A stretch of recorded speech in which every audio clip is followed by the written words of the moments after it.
আশিক প্রতিদিন মাশউকের সাথে 5 বার সাক্ষাৎ করতে আসে। যখন দাঁড়ায়, আশিক যখন কিছু বলে মাশউক সেটা শুনে। আশিক যখন আলহামদুলিল্লাহ রাব্বিল আলামিন বলে, মাশউক তখন ওই আলহামদুলিল্লাহ রাব্বিল আলামিনের জবাব দেন। আশিক যখন বলে ইয়াকা না'বুদু ওয়া ইয়াকা নাস্তাঈন ইহদিনাস সিরাতাল মুস্তাকিম, মাশউক বলেন ঠিক আছে, কি চাও এটাই তো চাও, বলো না আমিন। আশিক যখন বলে আমিন, আল্লাহ বলে ঠিক আছে, তোমাকে আমি হেদায়েতের পথে পরিচালনা করলাম।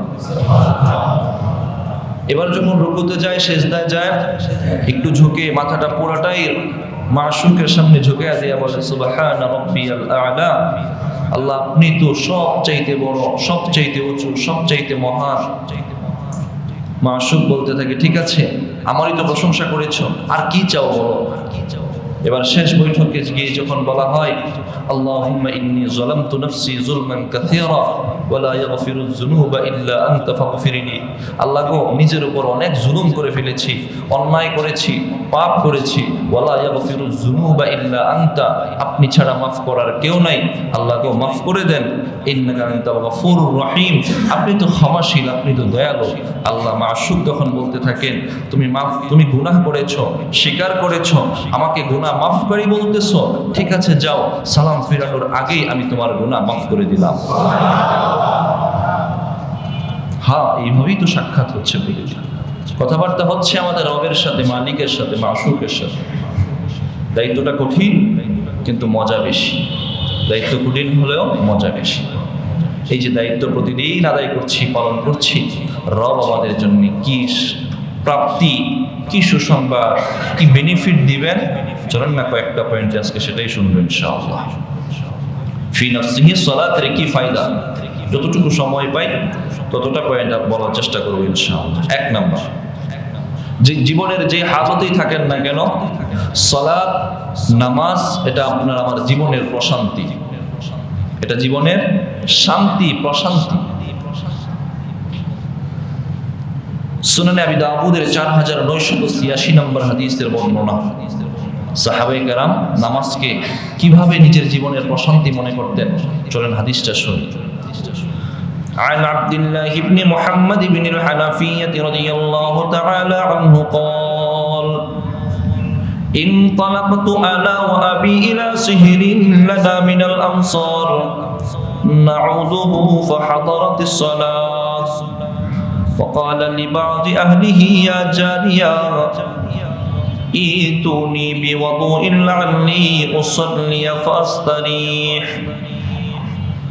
আব্দুল্লাহ ইবনে মুহাম্মদ ইবনে হানাফি রাদিয়াল্লাহু তাআলা আনহুর বর্ণনা, তিনি বলেন আমি এবং আমার বাবা আমার শ্বশুর বাড়ির এক আত্মীয়র সাথে দেখা করতে গেলাম। তিনি অসুস্থ ছিলেন, তিনি রাসূলের একজন সাহাবী, আমার শ্বশুর বাড়ির আত্মীয়।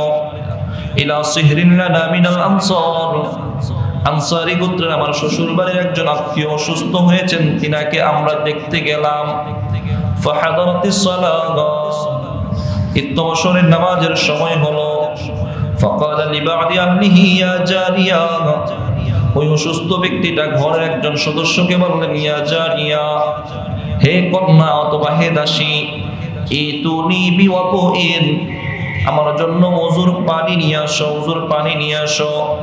লাআল্লি উসাল্লিয়া ফাস্তারিহ, যাতে করে আমি নামাজ পড়তে পারি, আর নামাজের মাধ্যমে আমার যে অসুস্থতা হয়েছে, কষ্ট পাচ্ছি, নামাজের মাধ্যমে আমি এই কষ্ট থেকে প্রশান্তি লাভ করব।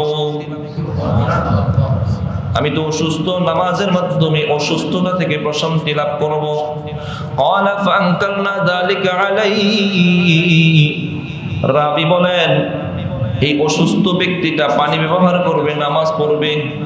পানি ব্যবহার করা তার জন্য ক্ষতিকর এবং নামাজ পড়তে গেলে সে দাঁড়াইতে পারবে না, কষ্ট হবে, নামাজের অসুস্থ। এই কারণে আমরা পানি ব্যবহার করে এবং নামাজ পড়াটা তার জন্য পছন্দ করলাম। আপনি তো অসুস্থ, রেস্ট করেন, নামাজ কেন পড়বেন, এটা আমরা পছন্দ করলাম। এবার ওই অসুস্থ ব্যক্তি বলেন সামি'তু রাসূলুল্লাহি সাল্লাল্লাহু আলাইহি ওয়াসাল্লাম ইয়াকুল, এবার অসুস্থ ব্যক্তিরা বলতেছে আমি আল্লাহর হাবিব সাল্লাল্লাহু আলাইহি ওয়াসাল্লামকে বলতে শুনেছি ও মিয়া বেলাল, হে বেলাল উঠো, ফাকিম আযান দাও, ফারিহনা বিসসালাহ। আল্লাহর নবী বলেছেন, বেলাল উঠো, আযান দাও, আমরা নামাজের মাধ্যমে প্রশান্তি লাভ করব। উঠো না, আযান দাও, নামাজের মাধ্যমে প্রশান্তি লাভ করব। মানে নামাজ যেন একটা সুকুন, একটা শান্তি। আপনি দুনিয়ার যত পেরেশানিতে থাকেন, নামাজ যেন একটা শান্তির জায়গা। নামাজ বাস্তবিক অর্থে একটা শান্তির জায়গা। রাসূল নামাজের মাধ্যমে প্রশান্তি লাভ করতেন। আপনি যখন পেরেশান হয়ে যাবেন, 2 রাকাত নামাজ শুরু করে দেবেন। অসুস্থ হয়েছেন, হাদিস শুনলেন, নামাজ পড়েন, আল্লাহ আপনাকে প্রশান্তি দিবেন। দুনিয়ার যত ঝামেলা পেরেশানি, হুজুর দোয়া করেন, অনেক পেরেশানিতে আছে, অনেক বিপদে আছে, অনেক মুসিবতে আছে, পেরেশানি দূর হচ্ছে না, মুসিবত দূর হচ্ছে না, সংকীর্ণতা যাচ্ছে না, অনেক বিপদের মধ্যে আছে, একটু দোয়া করেন। দোয়ার আগে, দোয়া তো চান, দোয়ার আগে রাসূল শিখিয়ে দিয়েছেন, যখন তুমি পেরেশানিতে থাকবা, নামাজে দাঁড়ায় যাও, নামাজে দাঁড়িয়ে যাও। সুনান আবি দাউদের 1319 নম্বর হাদিস। عن حذيفة بن اليمان رضي الله تعالى عنه قال كان النبي صلى الله عليه وسلم إذا حزبه أمر صلى।